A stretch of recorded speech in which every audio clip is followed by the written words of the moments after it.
अस्सलाम वालेकुम स्टूडेंट। आज के लेक्चर की इब्तिदा हम चैप्टर नंबर 5 से करते हैं, जिसका टाइटल है कंप्यूटर आर्किटेक्चर। कंप्यूटर आर्किटेक्चर को समझने से पहले हमें वर्ड आर्किटेक्चर को समझना होगा कि आर्किटेक्चर किसे कहते हैं।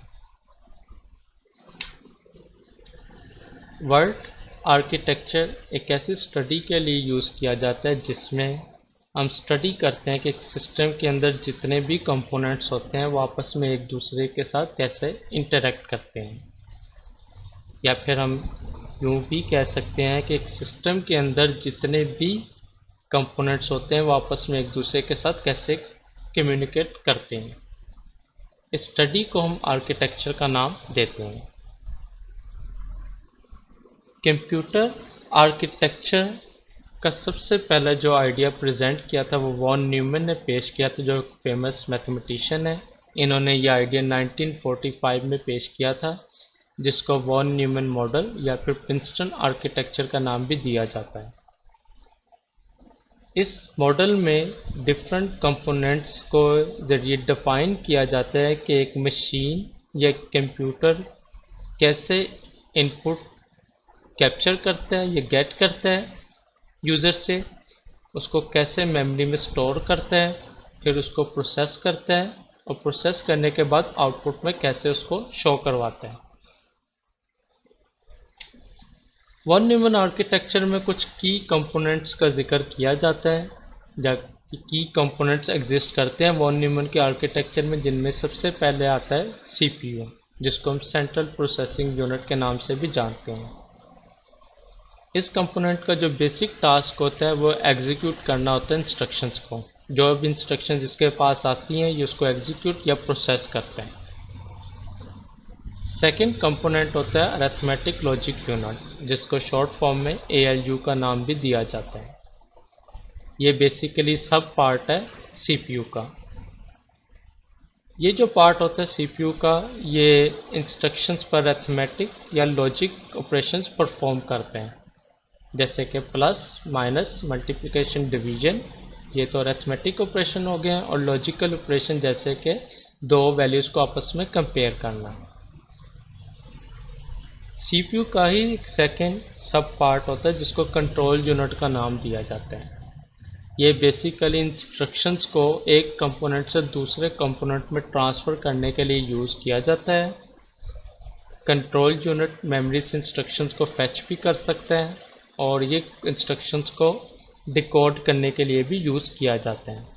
डिकोड से मुराद बेसिकली कि जो भी इंस्ट्रक्शंस ह्यूमन फॉर्म में होती है ये उनको बाइनरी फॉर्म में कन्वर्ट कर देता है, ताकि कंप्यूटर इसको इजीली समझ सके। सीपीयू का ही एक थर्ड सब पार्ट जिसको हम रजिस्टर्स कहते हैं, एक छोटी सी मेमोरी होती है जो सीपीयू के अंदर ही एग्जिस्ट करती है। इसका बेसिकली टास्क ये होता है कि इंस्ट्रक्शंस को टेम्परेरी तौर पे सेव करती है। जो भी इंस्ट्रक्शंस कंप्यूटर को दी जाती हैं ये उन इंस्ट्रक्शंस को टेम्परेरी तौर पे आर्जी तौर पे सेव करती है। फिर सेकेंड नंबर पर जो मेन कंपोनेंट आता है वॉन न्यूमैन आर्किटेक्चर में, उसको नेम दिया जाता है मेमोरी का। मेमोरी एक मेन कंपोनेंट कंसीडर किया जाता है वॉन न्यूमैन आर्किटेक्चर के अंदर। इनपुट से जो भी इंस्ट्रक्शन रिसीव की जाती हैं वो सबसे पहले मेन मेमोरी में टेम्परेरी या आर्जी तौर पे सेव की जाती हैं। वहाँ से कंट्रोल यूनिट इनको फैच करता है और फिर इनको डिकोड करने के बाद ALU में सेंड कर देता है प्रोसेसिंग के लिए। प्रोसेस होने के बाद वो इंस्ट्रक्शंस दोबारा सेव की जाती हैं मेन मेमोरी के अंदर। फिर यहाँ से फिर वो इंस्ट्रक्शंस को सेंड कर दिया जाता है आउटपुट डिवाइसेस में।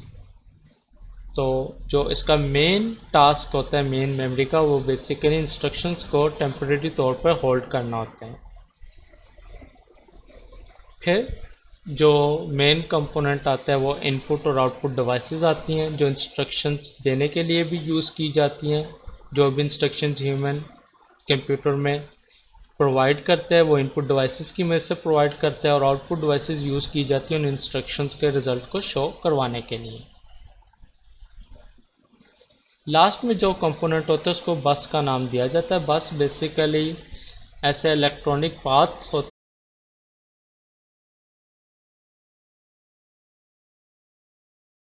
वो एक कंपोनेंट से दूसरे कंपोनेंट तक कम्युनिकेट करते हैं। इसको बस का नाम दिया जाता है।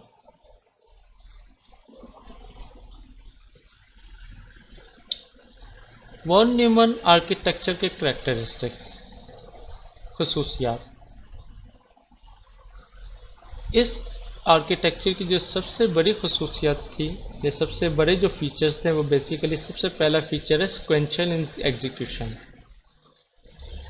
इस आर्किटेक्चर में जो भी इंस्ट्रक्शंस दी जाती हैं प्रोसेस होने के लिए, वो सिक्वेंशियली दी जाती हैं, तरतीब के साथ, स्टेप बाय स्टेप करके। सेकंड जो इसका मेन बेनिफिट है, वो बेसिकली होता है सिंगल मेमोरी। डाटा और इंस्ट्रक्शंस के लिए सेम कॉमन मेमोरी को यूज़ किया जाता है, ताकि वो जो इंस्ट्रक्शंस और डाटा है वो एक ही मेमोरी को यूज़ कर सकें और आपस में इजीली कम्युनिकेट हो सके।